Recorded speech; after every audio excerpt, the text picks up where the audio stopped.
Our first guest today, James Scott, wears two hats at St. Ignatius Loyola Academy. He is the Director of Admissions and Dean of Students. Please welcome James Scott to talk about St. Ignatius' unique program and how parents can apply. Welcome. Thank you for being a guest on Game Changers today. Thank you very much. So you were telling me that you've been in education for about 16 years. Yep. So I grew up in Baltimore City, product of well, I went to an independent school in Baltimore City, but I always knew that my passion was to give these other students, especially black boys, the same chance that I had. I was fortunate enough to go. I was fortunate enough to go to a really good school, and I thought, man, it would be really cool if I could just do my part in affording that same opportunity for every brother I've seen. So so when I graduated Morgan State University, the very first thing, I majored in education. That was what I wanted to do. And my passion was, in particular, young black males, because I knew just growing up, all my friends pretty much had a similar background. We all grew up Baltimore, not the poorest, but not the most well off. Single mom who just struggled through the just, you know, the day-to-day hardship of just raising a young boy. Mm-hmm. And I knew that I only made it because I had a strong school support system. And that's important for many of the young kids today. Yep. Something that you bring to the table. Now, you've been at St. Ignatius Loyola Academy for 14 years. What is it that keeps you coming back every single day? Does it go back to that passion of yours? Yep. So I look at teaching similar to the way that a pastor or priest looks at preaching. I look at it really and truly like a calling. Like this is what I am supposed to do. And so St. Ignatius, what that school has allowed me to do, when I used to teach in Baltimore City public schools, which I enjoyed, but what St. Ignatius has allowed me to do was kind of develop a deeper relationship with every student. So it's very rare that you go to a school where every single teacher knows every single student's name and every single teacher knows every parent's name. That doesn't happen very often just because of just sheer number of kids. And so St. Ignatius has allowed me to do that, and every day I wake up and keep going. So that's it. So on, there's some information that you provided as far as the academy is concerned. 98% of the students graduate. That's pretty big when you look at the amount of students that graduate from Baltimore City schools, which is about more than 60%.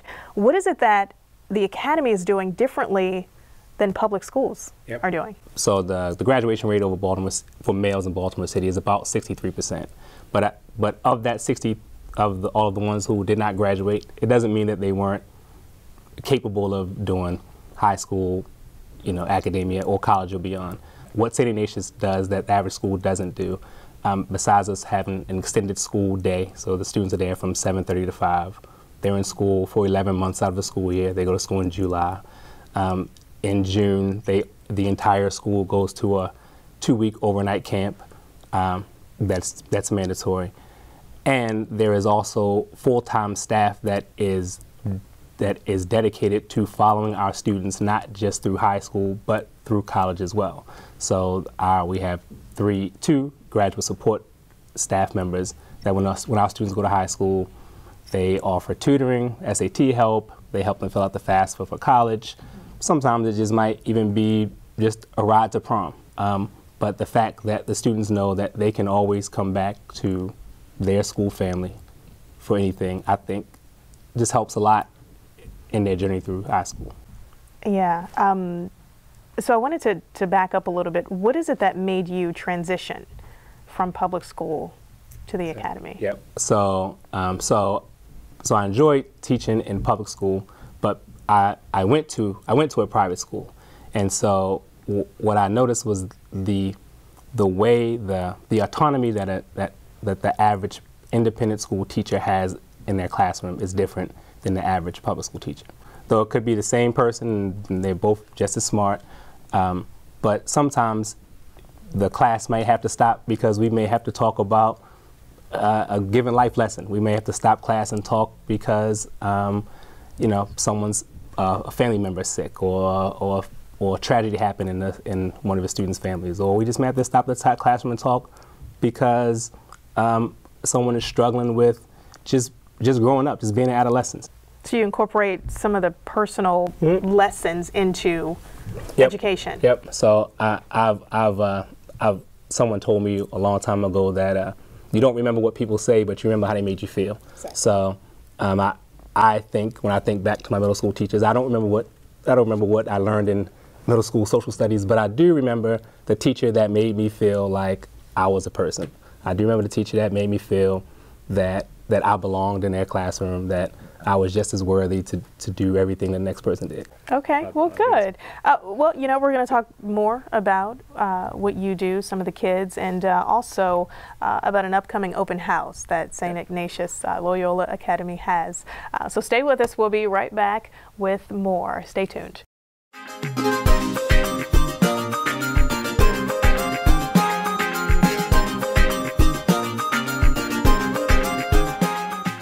Welcome back to Game Changers with my guest, James Scott. He is the Director of Admissions and Dean of Students for St. Ignatius Loyola Academy. So let's jump right into the teens of Baltimore City.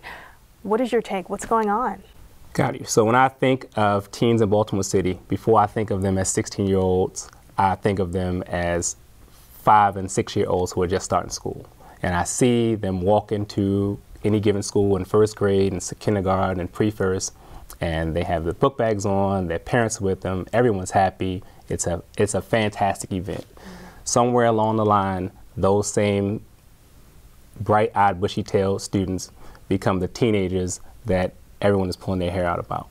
And I often think that somewhere along that line, the system, the education system, and you know, could be family structure, but often it is a larger system, has failed them. And so that's what I think. And I think that oftentimes our young people, especially in Baltimore, sometimes see school as a chore, as something that they have, by the time they get to 5th grade, 6th grade, 8th grade, they see school as a chore, something that they have to do. And they don't fully appreciate just they don't fully appreciate knowledge for knowledge's sake, because no one is there to tell them just how important it is. Why do you think that is? Because I think that education has kind of got boiled down to, this is a tool to get a job.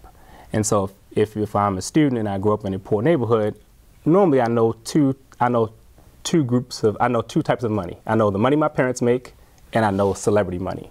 But I don't know all of the vast opportunities in between that. Right? I don't know investment banking. I don't know what doctors are. I don't know how many different types of engineers there are. So we need someone to show them. To show them actual, real, live, tangible examples of people that look like you, that talk like you, that are from your same neighborhood, doing fantastic, wonderful things. So what do you think needs to happen in order to change what's happening in public schools? Yep. So I think that sometimes when students become teenagers, they get bigger. You know, the boys grow facial hair. You know, the girls may have a little bit more attitude, and oftentimes adults kind of throw their hands up and say, it's not my problem. And I think it is incumbent upon every single solitary person to say that young person walking down the street was me. That young person walking down the street could be my child, and it is my job I might not pull them over the side and give them an algebra lesson, but to say hi, but to say good morning, to say I appreciate you, young person, just for being you. Yeah, and do you think these kids just need someone that cares, someone to show them the way and say, I care about you? Yep. To genuinely care. And that's a way you think that can change what's happening currently with our teens in the city, that can change things? Yep. I fundamentally believe it in the core of my soul. Yes. I think everyone wants to belong.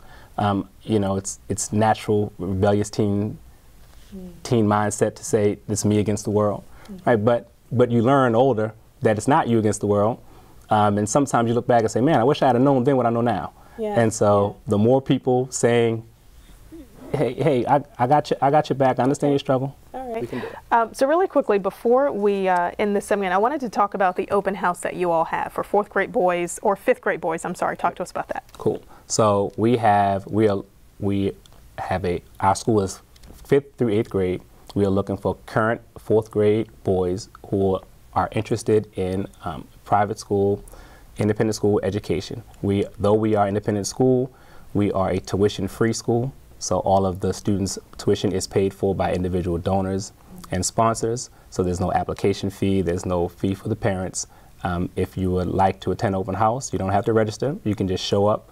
You're welcome. Come see the school, enjoy a meal with us, and meet some of the staff and fantastic students. All right. Yeah, any parent out there, that sounds like tons of encouragement to get their student enrolled in the academy. Well, thanks so much for being a guest on Game Changers today. So for those of you at home, I wanted to give you more information on this open house. There are 3 dates that you can look forward to: December 16th at 10 a.m., January 20th at 10 a.m., and February 24th at 10 a.m. And for more information, you can log on to the Academy's website. That is stignatius.org. We'll be right back.